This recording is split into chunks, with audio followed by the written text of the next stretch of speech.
tal? ¿Cómo les va? Muy buenos días. Como fue anunciado, recibimos a Jorge Gandini, diputado del Partido Nacional, a quien agradecemos su presencia. Gracias por venir.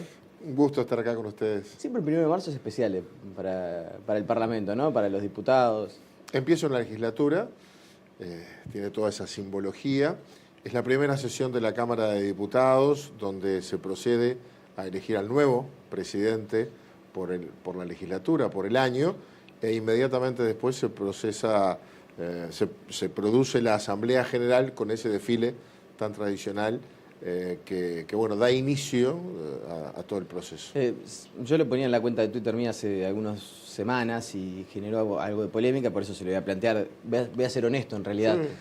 Cuando tantas veces se habla de reformar la Constitución, en algún momento va a haber que reformar esto de que el 1 de marzo recién arranque la legislatura, más allá de los trabajos de las comisiones especiales, de la comisión permanente, de todo lo que se quiera decir. Como señal, yo diría, hacia la sociedad, esto de que el receso parlamentario se extienda tanto, de que recién el 1 de marzo arranque la legislatura, yo creo que hace un poco de ruido, ¿no? Es de otra época, quizás ese es el tema, es de otra época. Es una señal. En los hechos no cambia demasiado porque las comisiones tienen autorización para funcionar durante todo el receso y de hecho durante febrero siempre lo hacen. El receso empieza el 15 de diciembre, hay cámara y comisiones hasta el 28, 29 normalmente, y en febrero se sesiona casi de modo normal. O sea que en los hechos no cambiaría nada, no es que no trabajemos 3 meses como alguien cree, pero hay que cambiar la Constitución, eso es lo que pasa. Y bueno, en alguno de estos cambios grandes que hay es probable que haya que poner. A ver, y además es un 1 de marzo, un 1 de marzo que está marcado a nivel social y usted, aprovecho que lo tengo aquí porque es un diputado que siempre ha estado muy identificado con los temas de Montevideo, marcado por el aumento del boleto. No estamos en campaña electoral, ni mucho menos, pero como alguien involucrado debe tener una opinión al respecto. ¿Qué le parece este aumento que empezó a regir en la medianoche? Varias cosas. La primera, me sorprende que el Ministerio de Economía no le llame la atención al intendente de Montevideo, porque el aumento del boleto es inflacionario. En la medida que va más allá de la inflación y por lo tanto rompe ese criterio que ha tenido el Poder Ejecutivo recomendando, por ejemplo, a las empresas que no suban el salario más allá de la inflación para no indexarla, el boleto es uno de los aspectos que se toma en consideración para medir la inflación y este aumento del boleto va mucho más allá de la inflación, por lo tanto es inflacionario. La segunda cosa es buscar una explicación, ¿por qué nuevamente aumenta el boleto? ¿Por qué llega Martínez diciendo que no va a aumentar el boleto, que no es necesario? Ya son 9 pesos los que aumenta el boleto en su mandato y se vuelve a aumentar ahora. Y se aumenta más el de tarjeta, el de CTM, que el efectivo, cuando era al revés, era desestimular el uso de efectivo, pero uno aumenta el 10% y el otro el 10,7%, el de las tarjetas. ¿Pero por qué se aumenta más que la inflación? Bueno, porque el boleto se paga, entre otras cosas, con un subsidio, es decir, la Intendencia pone un dinero para que el boleto cueste lo que cuesta. En la medida que va aumentando más allá que los aumentos que tiene el costo del boleto, la Intendencia va rebajando su aporte, su subsidio, y por lo tanto la Intendencia hace caja. Indirectamente usted dice que el aumento del boleto no está intrínsecamente vinculado a esto de los aumentos salariales a nivel del transporte, sino que también hay, por baranda, como se dice popularmente, una intención de reducir el aporte de la Intendencia y de esta manera mejorar los números de la comuna. De hecho es así, es decir, lo dice hoy la propia UNOT, los salarios aumentaron el 6%. El dólar no creció en este periodo tanto, es decir, los insumos en moneda extranjera no impactan tanto en el precio. Por lo tanto, ¿por qué ir a un 10? Bueno, porque eso le permite a la Intendencia reducir el aporte que hace al boleto y por lo tanto hace caja porque en vez de poner 50 millones de dólares pone menos y eso le permite mejorar sus cuentas. Como cuando el precio del combustible no se rebaja en proporción a la caída del precio del petróleo, aquí de algún modo pasa lo mismo al revés. El precio del boleto aumenta más allá de los costos para que en aquel caso ANCAP hacia caja, acá hace caja la Intendencia. ¿Y es un tema del precio y del servicio? ¿O un tema... ¿Está asociado el tema del precio al tema del servicio? Totalmente, y lo demuestra la cantidad de boletos que se venden. Se vendieron 13 millones de boletos menos y se siguen vendiendo menos y se van a vender menos. O el servicio es bueno, aunque sea un poco caro, o el servicio es barato, aunque sea como es. Pero el servicio no se ha reestructurado, tiene un modelo de gestión de otro Montevideo, de otra época, de otras realidades, bueno, es muy lento, porque el tránsito es lento, porque no se ha reformado la ciudad para un nuevo sistema de transportes, de las pocas ciudades que usted ve que no tiene ni transporte eléctrico, ni subte, ni transporte rápido, tiene una sola opción, y eso hace que el transporte sea de mala calidad. Y para mucha gente con un boleto caro, es más barato comprarse una moto y pagar la cuota mensual que pagar el boleto. Entonces uno ve cómo cambia el semáforo y sale una cantidad enorme de motos, porque para mucha gente es más fácil comprarse una motito para ir a trabajar que pagar su boleto. Y esto tiene que ver con después la calidad del tránsito que tenemos en Montevideo. Y usted la pasada campaña electoral en la Intendencia, yo no voy a decir que la balconeó de afuera, pero no pudo jugar como usted pretendía y habrá trabajado, habrá militado, habrá hecho campaña, pero no es lo mismo. Ahora, en cuanto a lo que usted esperaba y lo que ha sido, ¿pensó que la gestión de Daniel Martínez iba a tener, ya en el tiempo transcurrido, hoy estando en el 2017, algún cambio o una modificación más profunda a nivel del sistema de transporte? Bueno, creo que se le acaba el tiempo a Daniel Martínez. Para hacer reformas en serio y pesadas, hay que empezar el gobierno tomándolas.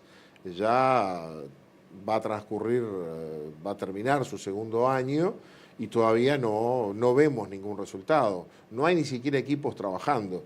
Y cuando se cambia el transporte se tocan muchos intereses. ¿Cómo no hay equipos trabajando? Y no se ven grandes equipos trabajando entre la sociedad, la Junta Departamental, las empresas de transporte y la propia Intendencia para Ahí Martínez se reunió tender con un modelo, ¿no? los representantes de las empresas, dijo que se estaba haciendo un análisis. Está bien, es el estilo Martínez. Termo, mate, charlamos un poco, hablamos, nos llevamos todos bárbaros, pero se hace poco. Y estas cosas hay que agarrarlas con un fuerte liderazgo, porque, repito, se tocan muchos intereses. Desde el kiosquero que tiene el kiosco en la parada, si hay que cambiarla, y le toca el interés de su propia clientela, el de los vecinos, pero ni que hablar el de las empresas de transporte que venden más o venden menos boletos, que transparentan más o menos la información de los pasajeros que transportan, que tienen que tomar medidas sobre sus unidades y aún sobre su propio personal y sobre todo sobre sus costos. Y estas cosas hay que negociarlas mucho y trabajarlas mucho. Ahora, hay que querer transformar el tránsito, el transporte para transformar el tránsito. Y usted dice entonces que la gestión de Martínez es mucho ruido y pocas nueces. Y bueno, es lo que uno ve, ¿no? Mucho préstamo, mucho acudir afuera para conseguir apoyo, para conseguir dinero. Pero bueno, se votó el Fondo Capital hace un año, todo un debate enorme, una cantidad de dinero muy importante. Todavía no se movió una carretilla de arena. Parece que los tiempos son realmente lentos. La última, vinculada al tema de la Intendencia de Montevideo. Y sobre todo quiero poner el foco en la oposición. Porque aparte nos conocemos hace años y recuerdo haber hablado en este sentido y de alguna manera que usted anunciara lo que iba a ocurrir. Yo me acuerdo que cuando se habló del tema de la concertación y todo lo que se dio, usted dijo, bueno, el gran desafío que tenemos es que la oposición funcione como tal a nivel de la Junta Departamental.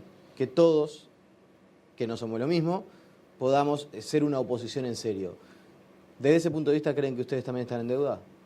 Sí, creo que la deuda que tenemos es que todavía no hemos evaluado ni siquiera el resultado electoral de las elecciones pasadas.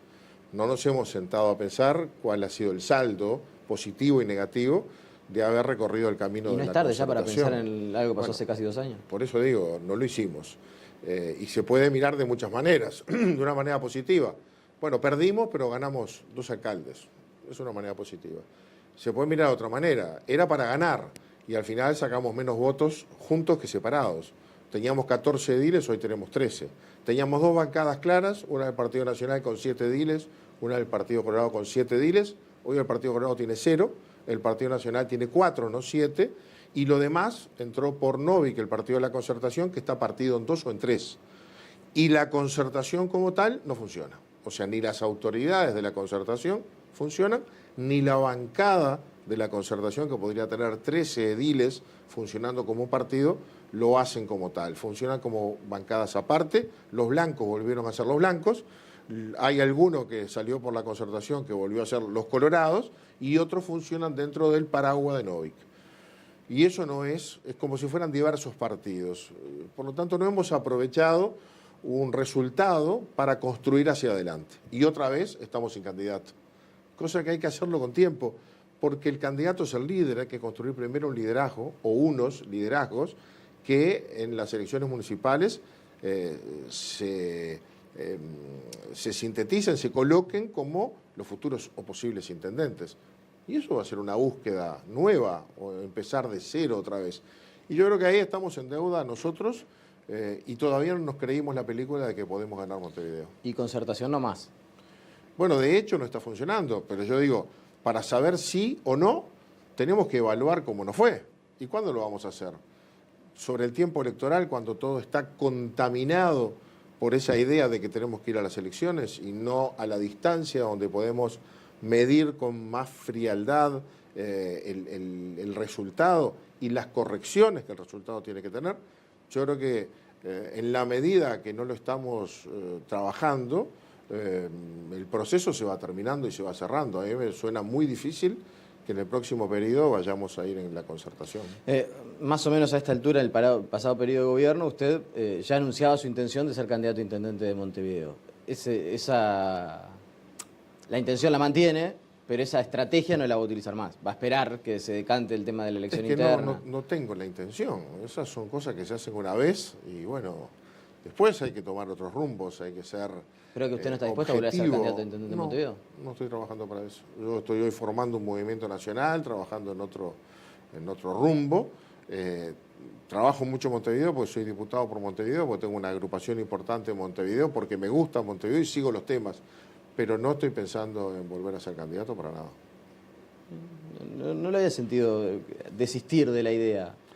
Bueno, hice un esfuerzo muy importante. Exactamente, porque fue un sueño que... Y en su momento me acuerdo de haberlo conversado y usted decía, bueno, yo siempre voy a estar a disposición para trabajar y siempre voy a tener ganas de ser intendente de Montevideo.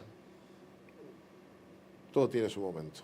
Hoy estoy a la orden para trabajar con el partido buscando quién quiere hacerlo. A lo mejor algunos de los nombres que estuvieron sobre la mesa pueden ser, o nuevos. Eso sí, recomiendo empezar ya. Eso de hacer un saludo a la bandera, largando un candidato en los últimos 3 meses, ya lo hicimos infinidad, todas las veces. Y en todas nos ganó el Frente Amplio y muy bien.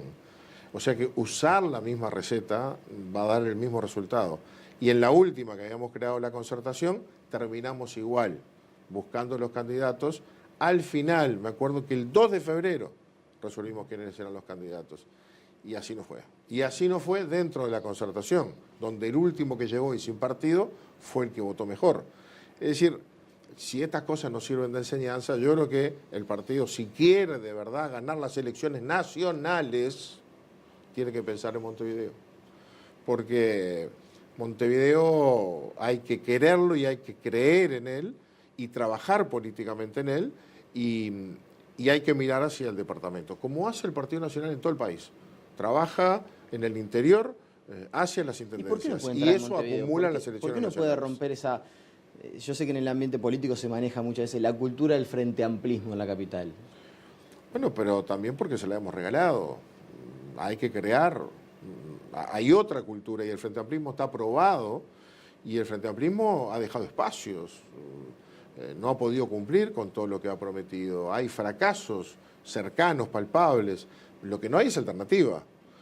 Hay que creer que es posible gobernar Montevideo de otro modo, ofrecer liderazgos en ese sentido y propuestas en ese sentido.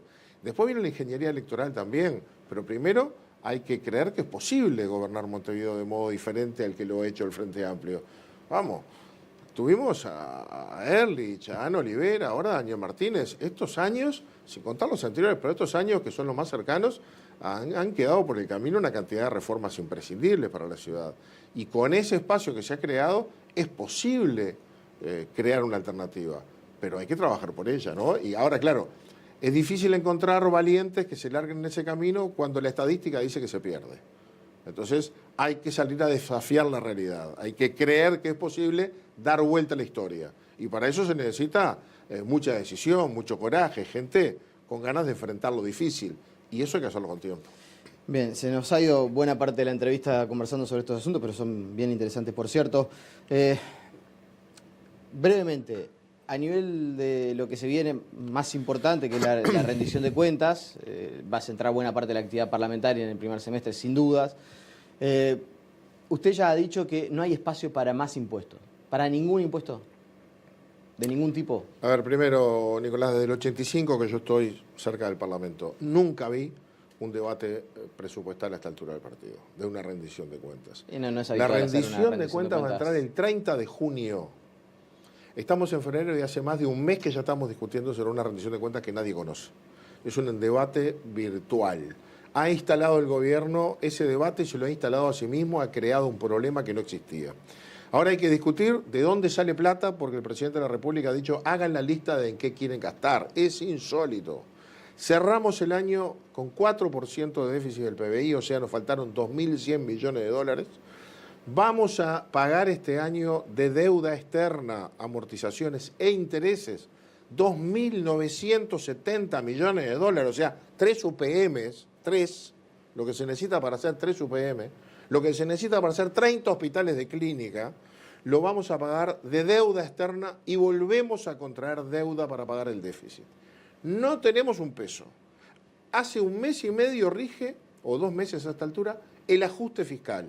Subimos IRPF, IAS, impuestos a la renta, pusimos impuestos nuevos y ya un mes después se está discutiendo qué otros impuestos hay que poner porque hay que tapar agujeros y gastar más. Es una discusión de locos. El Uruguay no resiste nuevos impuestos, no resiste ni los trabajadores ni la producción. Hace un año hablaba de, por ejemplo, poner un impuesto a la bancarización.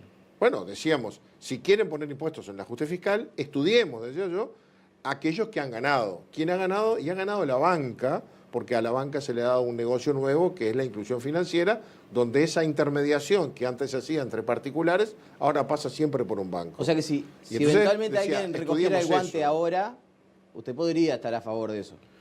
Nadie lo va a recoger. Además, ahora instalaron la idea de que los bancos perdieron plata. Yo voy a citar ahora, quizás hoy miércoles o el miércoles que viene esté pidiendo en Comisión de Hacienda que venga el gobierno a explicarnos ese resultado que se ha dicho que los bancos perdieron dinero. No me la puedo creer. Pero habrá que ver si ganaron y de dónde ganaron. Y cuando hablemos de estas cosas, veamos a quién hay que ponerle impuestos. El sector financiero era el peor visto por el Frente Amplio antes de llegar al gobierno. Ahora es el que tiene un nuevo negocio y al que no se le ponen impuestos. Es como la deuda externa. Antes de llegar al Frente Amplio era inmoral la deuda externa.